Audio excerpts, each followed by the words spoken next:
Si tuvieras el poder de haber elegido a tus antepasados, es decir, a tu bisabuelo, tatarabuelo, bueno, y de ahí hacia atrás, ¿a quién hubieras colocado en esa línea ascendiente o si partimos desde ellos descendiente? Si tuvieras ese poder, ¿a quién colocarías? Tal vez alguien podría decir, yo colocaría a Albert Einstein, ese hombre quedaría bien. ¿Qué tal yo de con ese tatarabuelo? Alguien diría, no, pues tal vez a Tomás Alva Edison. Alguno diría, no, pues yo también colocaría por ahí a Picasso o también, ¿qué tal Leonardo da Vinci ahí en esa línea? O tal vez otro pensaría en grandes deportistas que han quedado en la historia de la humanidad. ¿A quién colocarías tú? Cuando miramos en Mateo, te invito a que miremos en Mateo capítulo 1.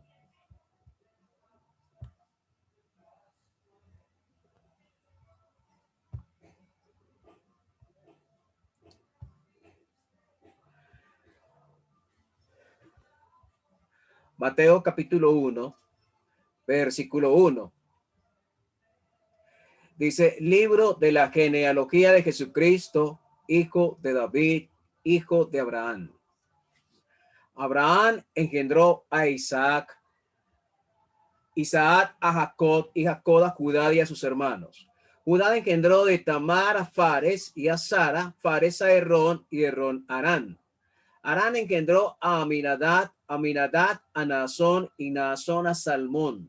Salmón engendró de Raad a Boz, Boz engendró de Ruth a Obed y Obed a Isaí.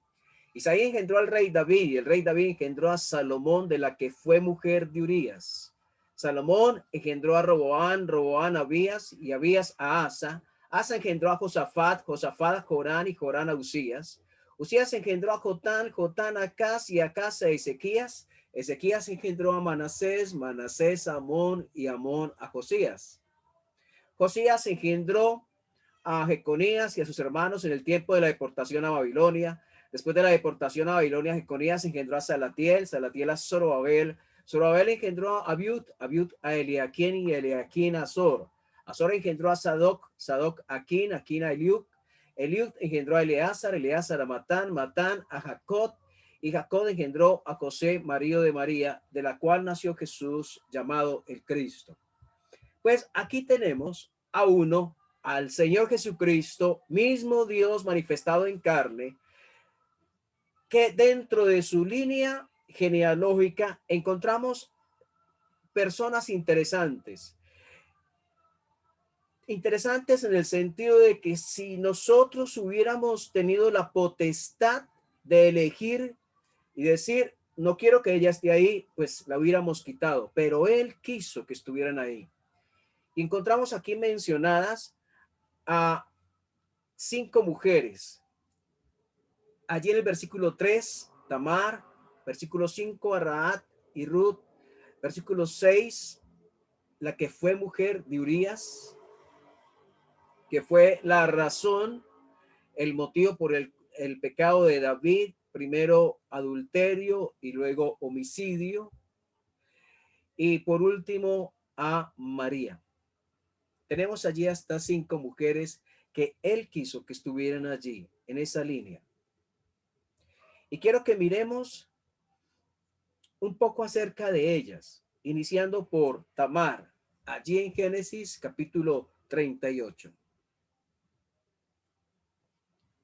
Génesis 38.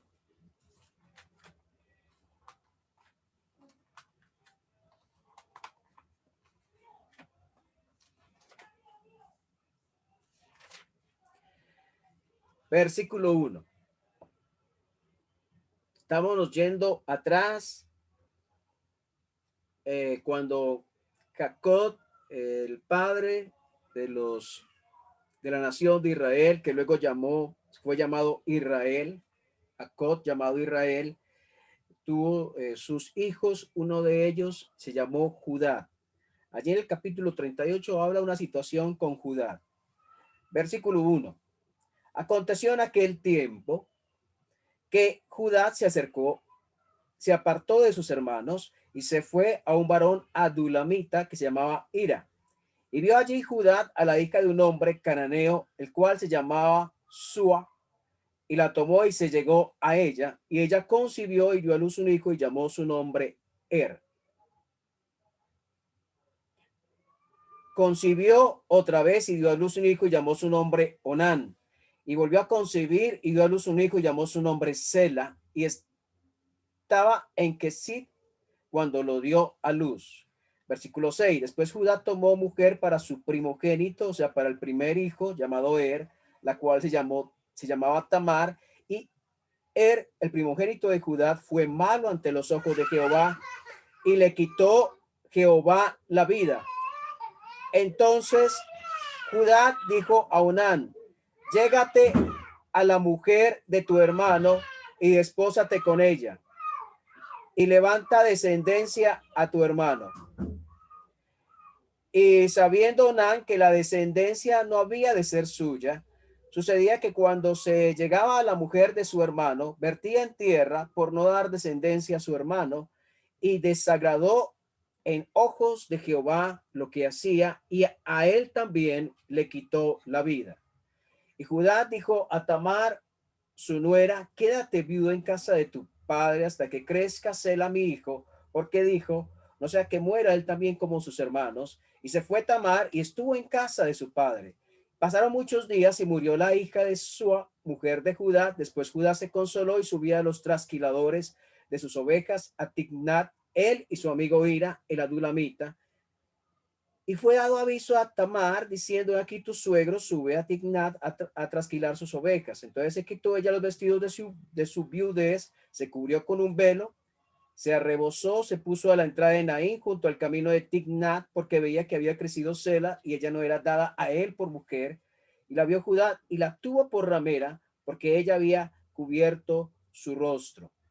Vamos a dejar hasta ahí la cita. Bueno, pensemos un poco qué está sucediendo. Inicialmente, cuando comienza el capítulo 38, vemos a Judá. Judá está tomando una mala decisión. ¿Qué mala decisión está tomando Judá? Que él se casó con una mujer cananea. Cuando nos vamos a Abraham, Abraham se casó con una mujer que creía en el Señor Jehová. Cuando nos vamos a Isaac, Isaac también se casó con una mujer que creía en el Señor Jehová. Cuando nos vamos a Jacob, él también se casó con una mujer, bueno, en este caso ella y su hermana, que creían en el Señor, en Jehová. Pero cuando Judá elige esposa, busca a una cananea, a una mujer idólatra, una mujer que adora a varios dioses, y fue con ella que tuvo estos hijos. 3 hijos tuvo con ella, los cuales el primero dice el versículo 7, que fue malo ante los ojos de Jehová y Jehová le quitó la vida. Y vemos el obrar de Dios en cuanto al pecado. Dios le quitó la vida a este hombre por ser malo.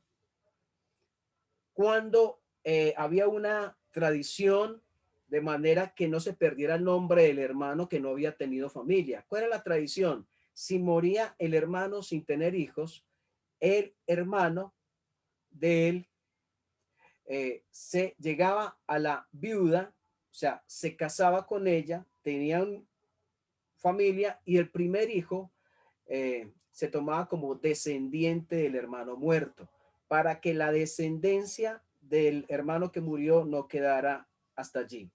Era una tradición, era una norma, una ley en aquel tiempo, y por lo tanto Judá le dice a su otro hijo: acércate, llégate a la mujer de tu hermano, hazla tu mujer, ten con ella hijos. Él no quiso, y esto también desagradó al Señor y también le quitó la vida. 3 hijos había tenido, mueren los 2, queda el tercero.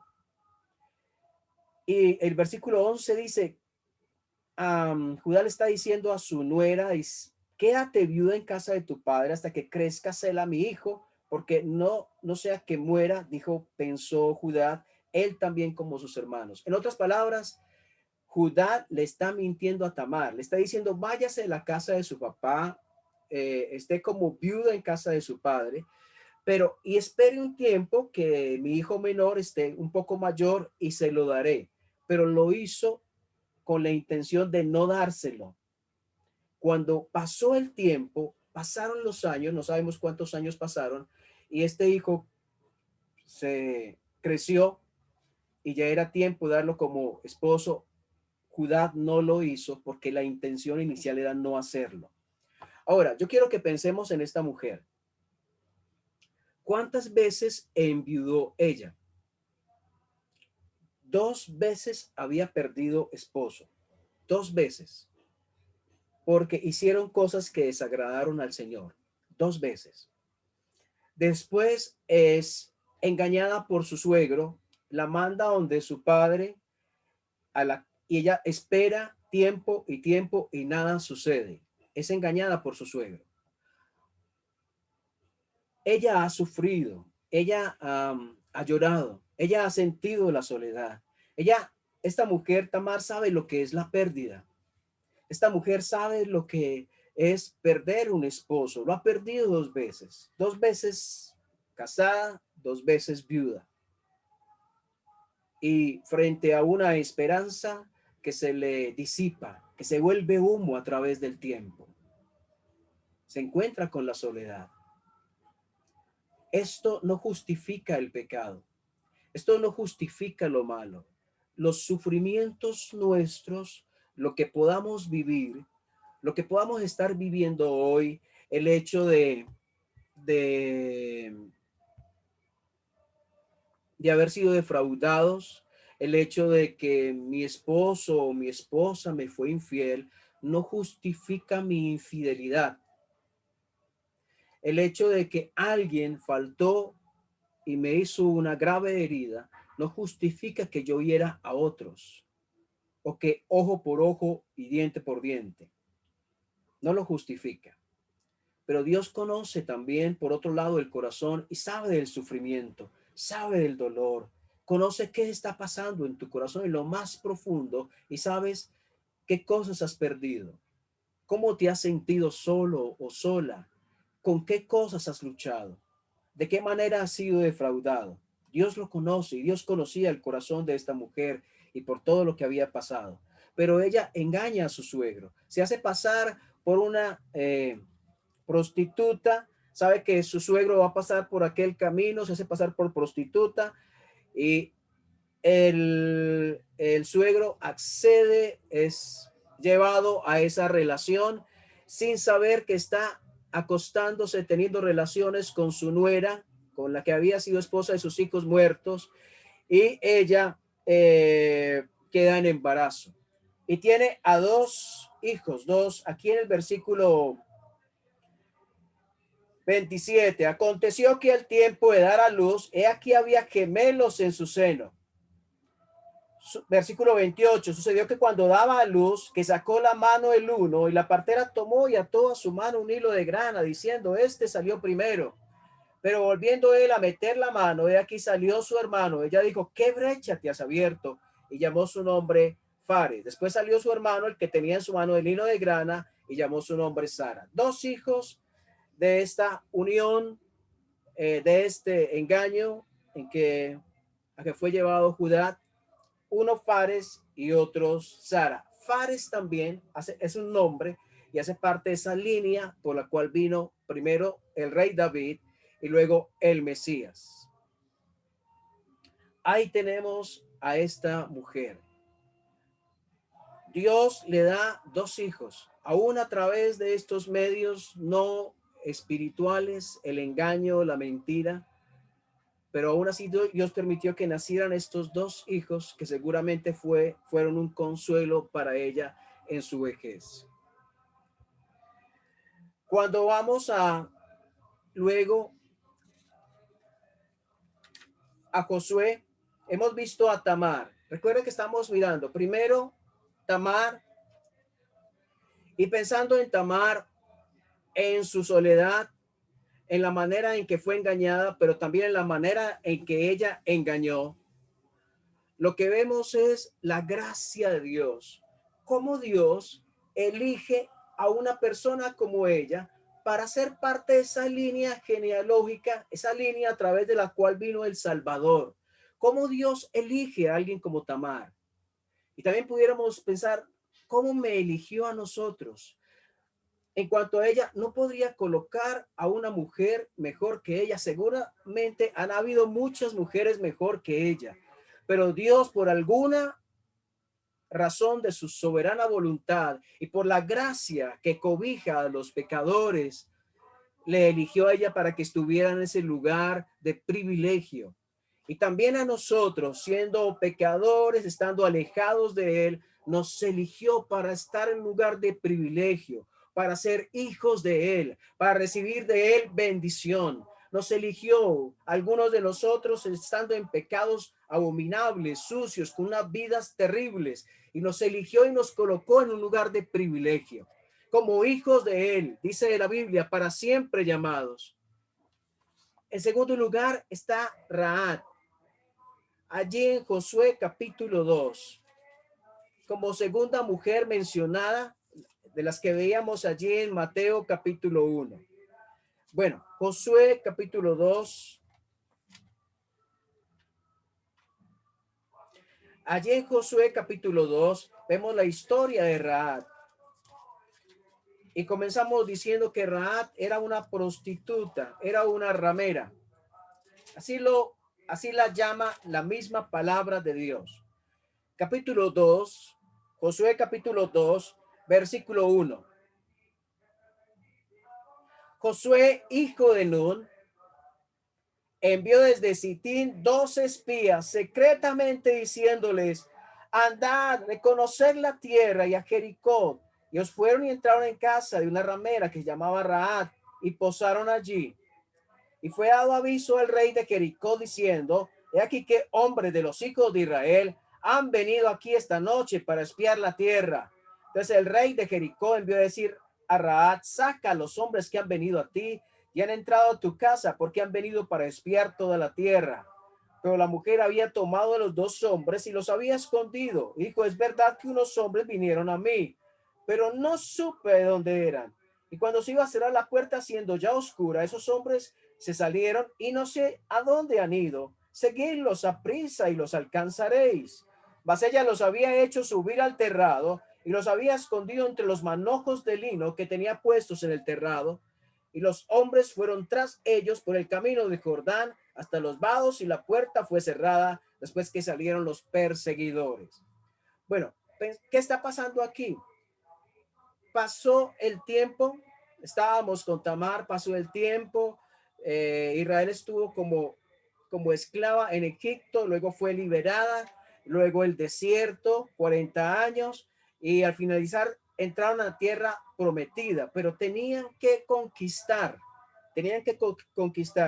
Y uno de estos lugares para conquistar era Jericó, que lo estamos viendo allí en Josué capítulo 2. Y una estrategia que utilizó Josué, el que ya estaba encargado en este momento, no era Moisés, sino Josué, como líder del pueblo de Dios en este momento, fue enviar 2 espías a Jericó. Rahab, al parecer, algunos piensan que Rahab tenía una especie de posada, una especie de hotel, que para ese entonces estas posadas, estos hoteles tenían una mala fama. Tanto así que es llamada por la escritura Rahab la ramera. Y llegaron allí para observar, pero antes de llegar ellos, Dios había estado trabajando en el corazón de Rahab. Dios no comenzó a trabajar en el corazón de Rahab cuando los espías llegaron. Y lo vamos a ver ahora por qué lo mencionamos de esa manera. Dios no comenzó a hacerlo cuando llegaron los espías. Dios desde antes estaba ya trabajando en el corazón de Rahab para cuando ellos llegaran fueran bien recibidos. Tenemos un Dios que se adelanta al paso que vamos a dar. Tenemos un Dios que nos entrega una tarea para hacer. Hay un propósito para hacer, para cada uno de nosotros. Y antes que nosotros demos el paso, Dios ya está ahí trabajando, abriéndonos puertas, trabajando en corazones para que cuando llegamos y hacemos lo que se nos ha encomendado, seamos bien recibidos, haya corazones abiertos, haya una voluntad dispuesta. Y eso fue lo que encontraron estos dos espías. Ellos llegaron sin antes haber conocido a Rahab, sin tener contacto anterior con Rahab, y encontraron una mujer que incluso no solo los hospedó, sino que los protegió. Porque el rey de Jericó se dio cuenta que habían llegado espías al pueblo y le mandó a decir a Rahab que los entregara, que ellos eran enemigos. Y Rahab, con mentiras, sí lo hizo con mentiras, y con mentiras los cubrió y los guardó. Ahora, Dios no acepta la mentira, pero ellos al fin fueron cubiertos por ella, protegidos, y fueron desviados los perseguidores por otro camino. Versículo 8. Antes que ellos se durmiesen, ella subió al terrado y les dijo: sé que Jehová os ha dado esta tierra, porque el temor de vosotros ha caído sobre nosotros, y todos los moradores del país ya han desmayado por causa de ustedes, porque hemos oído que Jehová hizo secar las aguas del Mar Rojo delante de ustedes cuando salieron de Egipto, y lo que habéis hecho a los dos reyes de los amorreos que estaban al otro lado del Jordán, a Sehón y a Og, a los cuales habéis destruido. Oyendo esto, ha desmayado nuestro corazón y ha quedado más aliento en hombre alguno por causa de ustedes, porque Jehová vuestro Dios es Dios arriba en los cielos y abajo en la tierra. Os ruego pues ahora que me juréis por Jehová, que como he hecho misericordia con vosotros, así la haréis vosotros con la casa de mi padre, de lo cual me daréis una señal segura, y que salvaréis la vida a mi padre y a mi madre, a mis hermanos, a mis hermanas, a todo lo que es suyo, y que libraréis nuestras vidas de la muerte. Qué interesante esto, amados hermanos. Qué interesante es lo que estamos leyendo, porque esto no está saliendo de una mujer judía criada bajo la enseñanza del Antiguo Testamento, bajo la enseñanza del Dios creador de los cielos y de la tierra, sino que nace de una mujer que fue levantada en idolatría, fue idolatrada en adorar un Dios y otro Dios. En este contexto, en esta mujer, es que el corazón de Dios está obrando. Lo que ella ha escuchado, tal vez entre el pueblo, o tal vez de las personas que han venido a quedarse en su posada, ella ha escuchado cosas del Dios de Israel, cosas que han llegado a su alma, cosas que han llegado a lo más profundo de su corazón y que le han llevado a que nazca en ella la fe. Allí en versículo 9 está diciendo: sé que Jehová os ha dado esta tierra. Qué fe la de esta mujer. Esta mujer tiene más fe que muchos de los judíos de donde provenían estos espías. Ella no tenía dudas de que Dios les iba a entregar esa tierra, porque ella reconocía al Dios del pueblo de Israel como grande, como poderoso. Y atención, que es el mismo Dios que tenemos hoy nosotros, el mismo Dios que tenían ellos es el mismo Dios nuestro. Y dice: sé que Jehová os ha dado esta tierra, sé que lo ha hecho. Y dice, versículo 10, porque hemos oído lo que hizo Jehová abriendo el mar rojo. A oídos de ellos habían llegado lo que Dios hizo. Y es que Dios se revela, Dios se muestra como Dios a través de lo que Él hace. Dios se muestra como Dios a través de lo que Él hace en su iglesia. Dios se muestra como Dios a través de lo que hace en nuestras vidas cotidianas, en nuestras vidas personales. Ella podía aprender de ese Dios a través de lo que ellos habían vivido, a través de la experiencia del pueblo de Israel. Ella dijo: realmente ese que abrió el mar rojo, ese que sacó al pueblo y que pudo pasar en seco y que lo salvó de sus enemigos, ese es el verdadero Dios. No el que yo he creído por tantos años, no, el que ellos tienen, ese es el Dios. Y dice, el que abrió el mar rojo, allí en el versículo 10, y lo que habéis hecho a los dos reyes de los amorreos. Y dice: oyendo esto ha desmayado nuestro corazón. Pero ella no está diciendo ustedes tienen un gran ejército. Ustedes tienen estrategias enormes y por lo tanto han ganado guerras. Ella no está atribuyendo la victoria a las estrategias ni a la fuerza militar del pueblo de Israel. Ella está atribuyendo la victoria al Dios de Israel.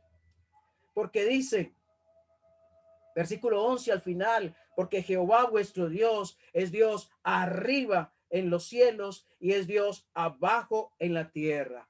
Y ahora les hace una solicitud. Ahora les hace una solicitud. Por favor, provéanos la vida mía, de mis padres, de mi familia. Háganlo. ¿Había fe en esta mujer? ¿Qué piensan ustedes? ¿Había una real fe en el Señor Dios de los cielos y de la tierra? Con toda seguridad había fe en ella. Y cuando tú vas a un versículo allí de Hebreos capítulo 11, dice, por la fe Rahab la ramera recibió los espías en paz. Allí lo está diciendo Hebreos. Por la fe Rahab la ramera recibió a los espías. Si ella no hubiera creído en el Dios, en Jehová de los ejércitos, si ella no hubiera descansado su fe en ese Dios, estos espías no hubieran sobrevivido. La razón de que ella cuidó de esos espías, de que los protegió, fue que creyó en el Dios de ellos. Esa fue la razón.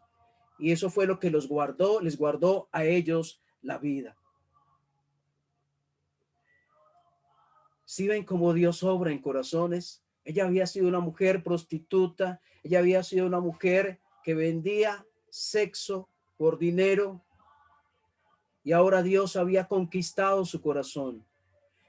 Y no solamente ella fue salva, perdón, no solamente ella fue salva, sino que ella perteneció al pueblo de Israel y no solamente perteneció al pueblo de Israel, sino que fue hecha parte de esa línea de bendición, de la línea que después vino el Mesías.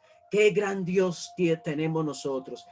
Hermanos amados, pueblo de Dios, nosotros tenemos el privilegio de tener un Dios tan grande que nos toma a nosotros, no importando lo que fuimos antes, aún no importando la fe débil que podemos tener hoy, y nos coloca en un lugar de bendición para ser hijos de Él, para llevar bendición a otros, para ser parte del pueblo de Dios, del pueblo de bendición de Dios. Y en esa bendición y en ese privilegio estamos hoy. La gloria sea al Dios de Israel, la gloria sea al Dios de la iglesia del Señor aquí en Calarcá, la gloria sea a Él. Y quiero que terminemos leyendo versículo 18. ¿Qué pasó con Rahab, la ramera? Aquí, versículo 18, he aquí, cuando nosotros entremos en la tierra, dicen ellos, está bien, vamos a hacer algo, vamos a cuidar su vida, pero va a haber una condición específica. Una condición específica. Dice, cuando nosotros entremos en la tierra, tú atarás este cordón de grana a la ventana por la cual nos descolgaste y reunirás en tu casa a tu padre y a tu madre, a tus hermanos y a toda la familia de tu padre. Cualquiera que saliere fuera de las puertas de tu casa, tu sangre será sobre su cabeza y nosotros sin culpa. Mas cualquiera que estuviera en casa contigo, su sangre será sobre nuestra cabeza, si mano le tocare. Si tú denunciares este nuestro asunto, nosotros quedaremos libres de este tu juramento con que nos has juramentado. Ella respondió, sea así como habéis dicho. Luego los despidió y se fueron y ató el cordón de grana a la ventana. Tenía que atar un cordón de grana a la ventana para que cuando llegaran a invadir, a irse contra Jericó, el pueblo de Israel, se pudiera identificar cuál era la casa. Pero algo así, vamos a ver si yo puedo.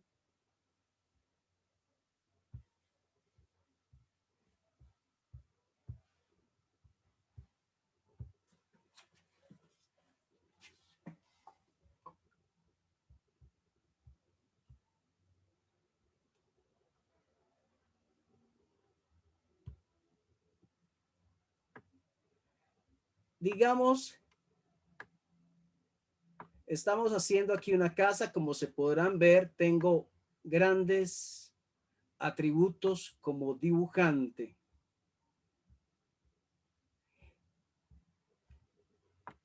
Y dentro de esta casa estaban las personas, estaba Raab y estaba toda su familia. ¿Cuántos en total? No lo dice la escritura. Realmente no importa cuántos, importa es dónde están ellos. Ellos tenían que estar dentro de la casa. Si ellos estaban dentro de la casa, entonces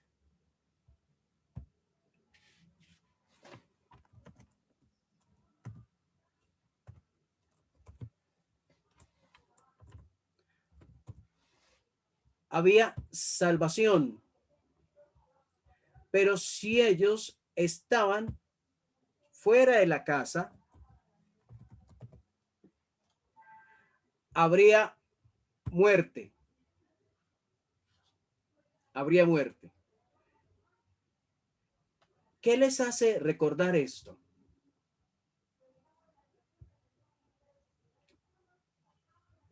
¿No les hace pensar en el arca de Noé? Cuando estaba el arca de Noé, todos los que estaban dentro del arca vivían, todos los que estaban por fuera del arca morían. Esa fue la casa de salvación.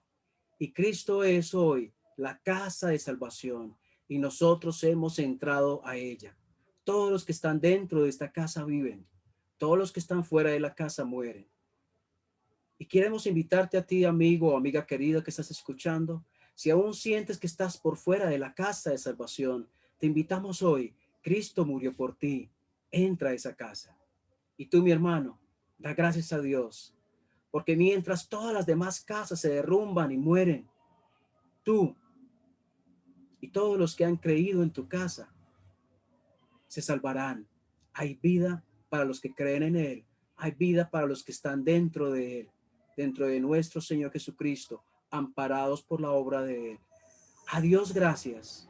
Quiero terminar diciendo que esta es la gracia salvadora.